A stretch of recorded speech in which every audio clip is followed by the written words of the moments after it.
నమస్కారం అండి. నేను doctor Sudhakar, interventional pain physician from Epione pain management centre.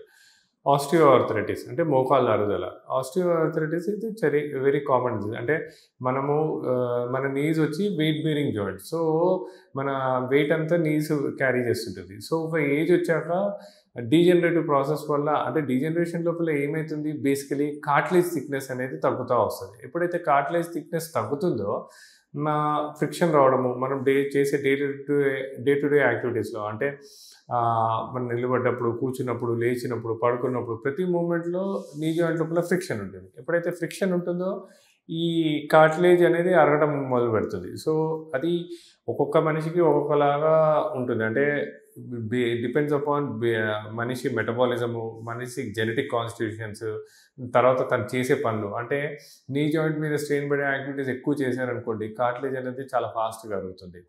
So, అది అంటే ఫర్ ఎగ్జాంపుల్ లాంగ్ స్టాండింగ్ అవర్స్‌లో ఉండేవాళ్ళు అంటే టీచర్స్ కానీ, అంటే టీచింగ్ జాబ్‌లో ఉండేవాళ్ళు గానీ, పోలీస్ కానీ ఆర్ హెచ్ఆర్ వర్కర్స్ కానీ ఆర్ లాంగ్ డిస్టెన్స్ ట్రావెలింగ్ నడుచుకుంటూ వెళ్ళే వాళ్ళకి కానీ ఇది అరిగే ఛాన్స్ ఎక్కువ ఉంటుంది. సో, ఎప్పుడైతే కార్టిలేజ్ అరగడం మొదలు పెడుతుందో ఫస్ట్ ఇనీషియల్‌గా మనకి ఇనీషియల్ స్టేజెస్‌లో స్టిఫ్‌నెస్ అండ్ ఎక్కువ మైల్డ్ పెయిన్ అండ్ ఏ రోజైతే ఎక్కువ నడుస్తామో, ఏ రోజైతే ఎక్కువసేపు నిలబడతామో ఆ రోజు పెయిన్ రావడం మొదలుపెడుతుంది. సో, అన్‌ఫార్చునేట్‌లీ ఏంటంటే ఇలాంటి ఇనీషియల్ సిమ్టమ్స్‌ని చాలామంది నెగ్లెక్ట్ చేస్తుంటారు. అంటే స్టిఫ్‌నెస్సే కదా! జస్ట్ ఇంట్లో పోయి రెస్ట్ తీసుకుంటే సరిపోతుంది అనుకుంటారు. మైల్డ్ పెయినే కదా!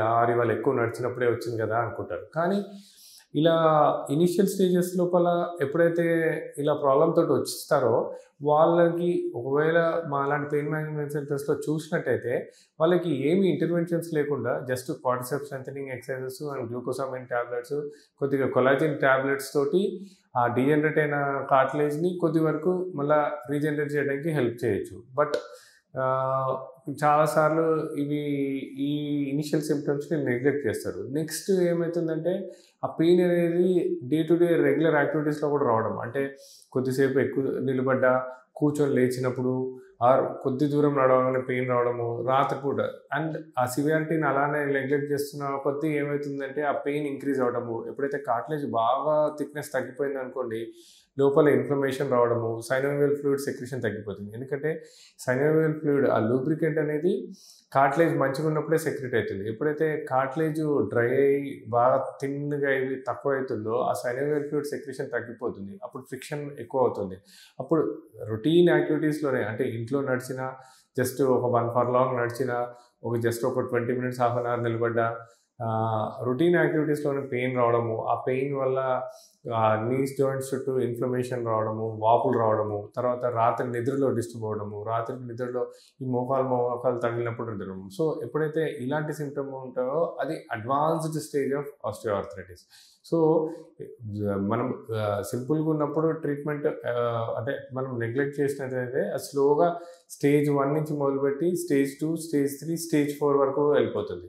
బట్ ఏ స్టేజ్‌లో అయినా మనము దాన్ని పెయిన్ మేనేజ్మెంట్ సెంటర్స్‌కి వచ్చినట్టయితే స్కాన్ చేసి ఎంత డ్యామేజ్ ఉంది, లోపల ఎంత ఇన్ఫ్లమేషన్ ఉంది, లోపల కార్టిలేజ్ థిక్‌నెస్ ఎంతుంది అని చూశాక నిర్ధారణకు వచ్చాక పీఆర్‌పీ పద్ధతి ద్వారా వెదర్ 2 సిట్టింగ్స్ కానీ, 3 సిట్టింగ్స్ కానీ, 4 సిట్టింగ్స్ కానీ అంటే మన రక్త కణాల్లో ఉన్న గ్రోత్ ఫ్యాక్టర్స్‌ని ప్రాపర్‌గా ఎక్స్ట్రాక్ట్ చేసి దాన్ని ఇమేజ్ గైడెన్స్ తోటి ఎక్కడ ప్రాబ్లమ్ ఉందో ఇంజెక్ట్ చేయడం ద్వారా ఆ డ్యామేజ్ అయిన కార్టిలేజ్‌ని రీజనరేట్ చేయొచ్చు. ఆ డ్యామేజ్ అయిన కార్టిలేజ్‌ని ఎప్పుడైతే రీజనరేట్ చేస్తామో అది స్లోగా మళ్ళా లూబ్రికేషన్ సెక్రీట్ చేయడము, ఆ లూబ్రికేషన్ సెక్రీట్ చేయడంతో పాటు అక్కడ ఫ్రిక్షన్ తగ్గడము, రేంజ్ ఆఫ్ మూవ్‌మెంట్స్ ఇంక్రీజ్ చేస్తుంది. ఇంకోటి డ్యామేజ్ అయిన కార్టిలేజ్‌ని ఇంక్రీజ్ చేయడమే కాకుండా నీ జాయింట్ సపోర్టింగ్ స్ట్రెంత్ అంటే ఈ క్వాడ్రిసెప్స్ మజిల్స్ కానీ, ఈ లిగమెంట్స్ కానీ, టెండాన్స్‌ని కానీ ఫోకస్డ్‌గా ఎక్సర్సైజ్ చేసుకున్నట్టయితే ఇలా ఆస్టియో ఆర్థరైటిస్‌తో బాధపడే వాళ్ళకి ఒక మంచి పరిష్కారం అంటే